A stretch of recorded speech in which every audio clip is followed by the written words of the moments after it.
Welcome back to Internal Affairs and Capers, a police podcast, Code 6. You know what? I got to find a way not to say that I have a special guest, because everybody's special. But special first degree would be Tracy. Thanks for coming, dude. Yeah, thanks for having me. This is great. And thanks for allowing us here with the podcast to be part of your symposium and part of your organization. I think it's such a good thing. I really, truly feel that a lot of the stories that we're having are rich in content, is the way I describe it. And let's get to know you, not just you a little better, but more than anything, talk to me about CALFIA, man. How did it all go down? What was the vision back then and what it is now? And yeah. Tell me, man. So CALFIA, originally, the idea, the concept, which is kind of odd, that we wouldn't have an association of some sort for force instructors. The thing that we do the most, that gets us in trouble the most, we're kind of left to our own resources, our own devices to kind of figure out how to do things. But going back to 2017, at that point I already had been a force instructor for like 11, 12 years. And I would go to different training classes. I would see the same force instructors every year or every couple of years in these classes. You know, taser class, maybe a arrest and control update for instructors, these type of classes. I would see these guys. And we would get caught up and we would talk about what's going on at our agency, you know, what other trainings they've been going to. And we wouldn't see them again or wouldn't collaborate again until the next training a year or 2 years later, just to talk, you know, with somebody of similar experience and training and knowledge, you know. So I was like, man, why don't we have an association? We need an association. We need to be able to come together on a regular basis and share information instead of whenever we happen to see each other at a particular training. And the only time we have to collaborate is at lunch. You know, it's a short period of time. So I was talking to some of the guys that I work with at the Orange County Sheriff's Academy. There's some full-time instructors there. I worked there as a part-time instructor. Okay. And we were talking and I said, well, I'm going to start up an association. And they said, no, you're not. No, you're not. You're not going to do anything. And I was like, okay. And so we got together and we had one meeting. It was just an Orange County group. It was called the Orange County Force Instructors. I didn't want to say association because I didn't want to collect dues and be a real association. So we were kind of a group. We would meet every couple months, 3-4 months, whatever. And I would send out, you know, just legal updates, just information that I would gather. And we would meet, every time we would meet 3 or 4 months, it would only be a small group of people, like 20 people. But I had 150 people on my mailing list. And so I'm like, hey, I'm going to stop doing this thing because no one's showing up.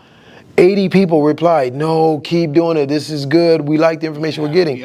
But you're just stuck with the same small 20 people that we were dealing with. So at some point I was thinking, you know what? This was fast. We did that for 3 years. Then you fast forward to 2020. COVID happened.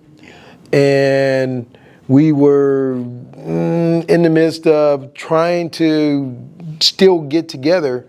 And I said, you know what, let's put together a conference. I ran into David Demersion. I was telling him about us. He actually did a couple of things for us where he gave legal updates. And I invited everybody on my email list, and they all came. And it was just a legal updates course by David Demersion, you know. And so he showed up. And then he said, you know what, you need to make this a formal 501c3 organization. You need to be a formal association. As much as I didn't want to do it because I didn't want to deal with all the funds and all that, we did it in 2020. And we planned to do it, but right when we kicked it off, I want to say 2 weeks after that, George Floyd happened, right? And so we're like going, oh. And then, you know, everything just kind of sparked everything going forward. Yeah. So we set up the association. It was at that time we were the Southern California Force Instructors Association. 2020, we wanted to have a symposium in the spring. No, it was actually in the fall. We were going to do it in September. And as it got closer to kicking off the symposium, we moved that September because we couldn't get it done in September. We moved it to November. And then we're still trying to find a place to do this thing, to host this symposium. And I'm sending out invitations, and people are sending back replies saying, I'll be there, I'll be there. But I can't find a location. Every location I have at that time is getting closed because of COVID. And if you think back, there was a small window between September and November, and September and December, that opened up. And they everything was closed. They opened it for a minute. And then I want to say right after Thanksgiving, they closed everything down, and it was shut tight for like a year and a half or so. But in that small window, we happened to get our symposium kicked off. I couldn't go to any of the hotels because they were not having people meet. So I had to go to the Balboa Bay Club, the BBC. It's a nice spot, very, very expensive. But they struck up a deal with us, and they said, we won't charge you the fee, which is like $30,000 for one event. And we didn't have anything. We had nothing. They said, we won't charge you for the venue, but you have to pay our caterer for your catered lunch, like a box lunch. A box lunch for $45 a head. But we did it. But we wouldn't have been able to do it without the generous donation from the Newport Beach Police Charitable Foundation. That's awesome. And that foundation gave us the money to actually pay that bill. Otherwise, we would have been started off in the red, and we would have remained in the red. Yeah. But anyway, that kind of got us going. And from that experience, and this has been happening time and time again, as we went from Southern California Force Instructors to the California Force Instructors Association that we are now.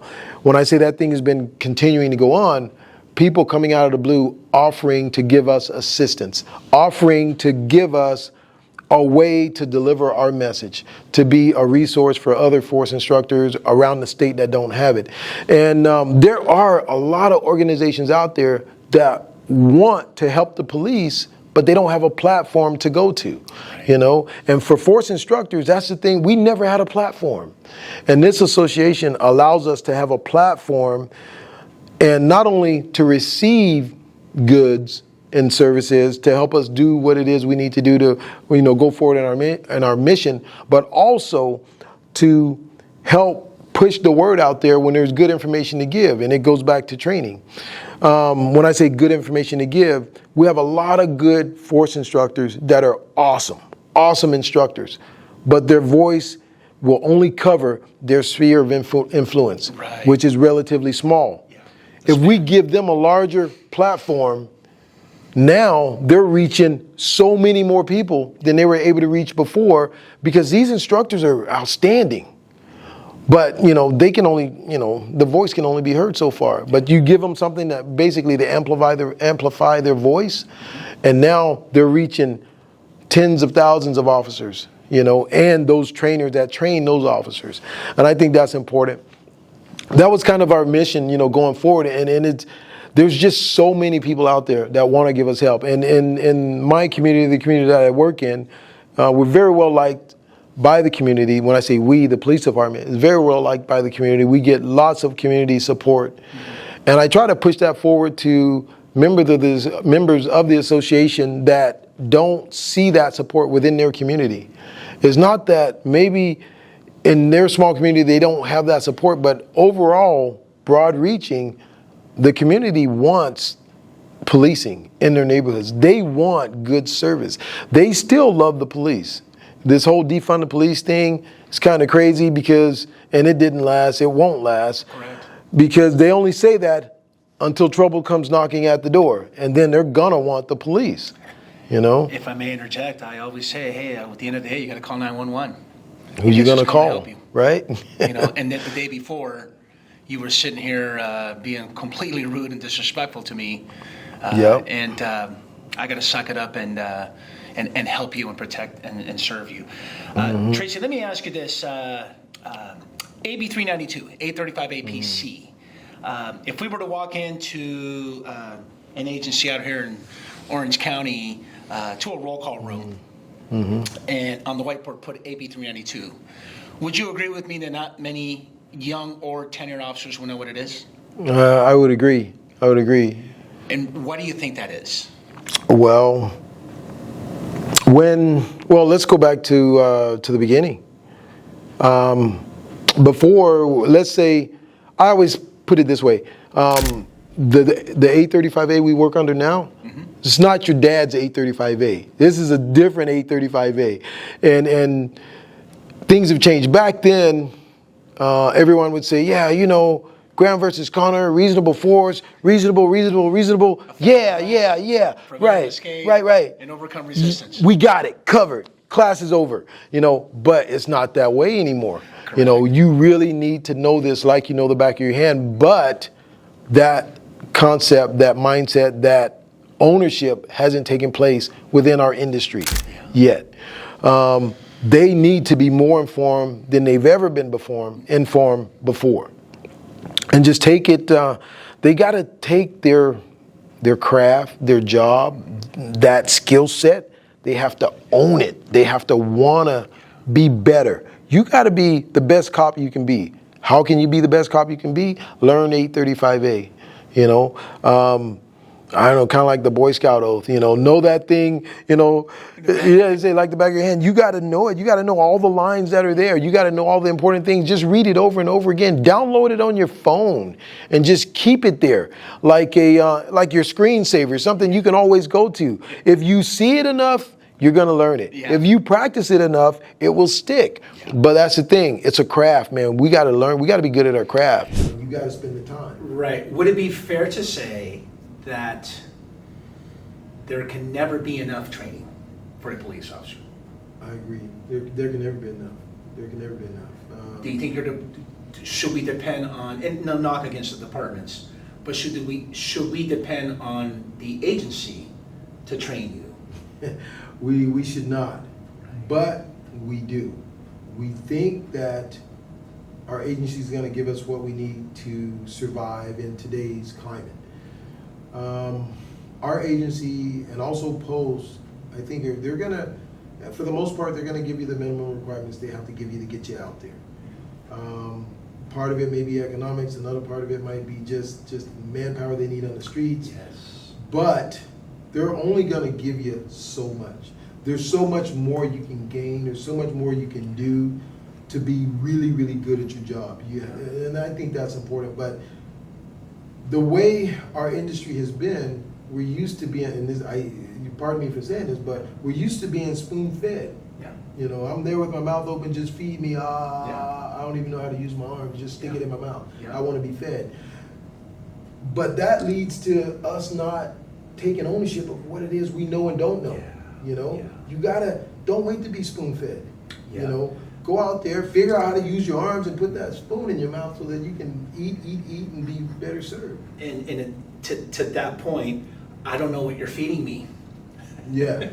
Oh, wait a minute, it doesn't taste the same. Right. It's not the same thing that it was before, whereas that food particle that I had before, because it just tastes completely different. I couldn't agree with you more. I only ask to tell you that I'm also guilty of that. I mean, I got 25 years on, and when I've heard of AB 392, I had absolutely no clue. I was fortunate to get hired by Scott Savage, who, you know, is a guru, and taught me so much to the point that I felt naked when I go to work. Yeah. If you can. But you have been naked the whole time, and I just didn't know it. Yeah. That's what I'm talking about. Yeah. Switching gears, talk to me, man. When you first saw the Internal Affairs Police podcast, what was the first, you saw that label, like, what is this all about? Or what did you think? Curious. I thought I want to see this. I want to watch this. I want to see what's going on. I just want to know. I just want to see it. You know, listen to the stories and kind of see what it's like. I myself don't have a lot of experience with internal affairs. I don't have a lot of cases. I just didn't get involved in a lot of mess. Right. So I was always interested, man. But you know, internal affairs, I never had a bad vibe about it. Right. And I would tell, you know, my wife, my kids, my family members who would ask me about being a police officer, you know, they're going to train you how to do things the right way. As long as you keep doing things the right way and you look out for the betterment of those that you serve, you're going to be okay. Yeah. You know, sometimes we put that concept behind us and we just start shortcutting things and making up procedures and doing all this other stuff, and we get ourselves in a bind. Yeah. But yeah, I done things that could have got me in a bind. Yeah, but it didn't. Not that not that it was a bad thing. Correct. But it's policy. You got to follow policy. If you fall out of policy, yeah, you could be an internal affairs. Yeah, no, absolutely. You came on the job how long ago? Man, I've been with Newport Beach for 26 years. I was with the Orange County Sheriff's Department, Orange County Marshals, back when there were marshals. I was with the Orange County Marshals Department for 4 years before that, 2 years as a sworn deputy, and then I was a CSO for a short time, working in the civil courts. And yeah, and when I was in Washington, right when I was in college, I was working as a reserve officer. Before I left there to come down to California and find a job, I left there in '94 to come down to California, and I'm thinking, okay, 1994, I moved to Orange County from Washington. And I was thinking, all right, I'll go down to California and get a job easy. I had just graduated, got my degree, I was ready to go. And I came down to California, I said, they don't like cops down there. I can get a job in California easy, real easy. Plus I have experience as a reserve, it'll be easy. Right. I get down here to Orange County in '94, they actually had a hiring freeze in Orange County. Remember, Orange County years ago back then went through a bankruptcy.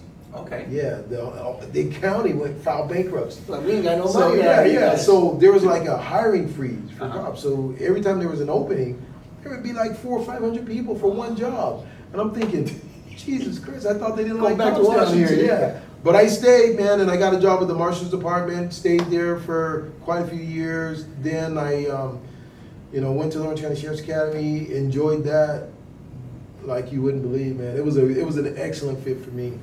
And then a couple of years after that, I decided that I'm tired of working in the courts. I want to go out on the streets. Yeah. I want to use some of those skills that they gave me in the academy. And I've been with Newport since '98, ever since. If I can, like me, man, welcome. 1998 is when it started for me. Just quick question. When you came on the job, you were in the academy or you were on probation, what did anybody tell you about internal affairs? What was your impression? Or did someone say, hey, don't talk to those people? They're mean people. Nah. Or anything like that you can think of? They hadn't told me a whole bunch about it. Yeah, We're secret. We are a secret I knew squad. they were there. See, that's funny because right during that time, I know my agency had just went through like an internal like house cleaning deal. Got it. There was some mess that went down, and everybody kind of got cleaned up, Yeah. And after that, everything was kind of out in the open, but there wasn't much to hide, with internal affairs. Interesting you say that because my mentor, Commander Kyle Jackson, retired LAPD commander. He came on the job in 1978, and he told a story when he was a young cop in the 80s, 82. He was in Wilshire Division as a young patrol officer. And he said something on the lines like, look, you never heard of those people. Like, you didn't know who they were. No one even thought of anything.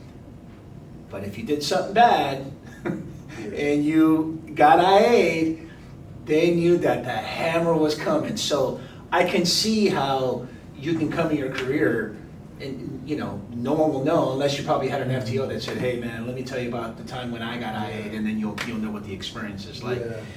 Hey, brother. Our agency was fairly small, though. So you know them. You know the guys, you know what they do, and all that stuff. So that part was, Everybody like knows. I say, yeah, everyone knows. There was no Everybody knows. secret, You knew them. You knew what they did, but for the most part, because our agency's so small, you kind of stayed clean, And the guys that were caught up in it, they were really, really caught up in it. It was real bad stuff. So it wasn't that difficult. Wasn't that hard.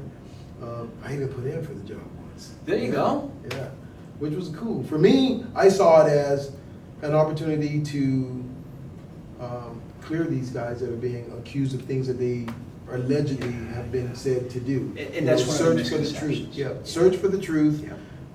Give them the benefit of the doubt. Search for the truth, and start to uncover whatever you uncover.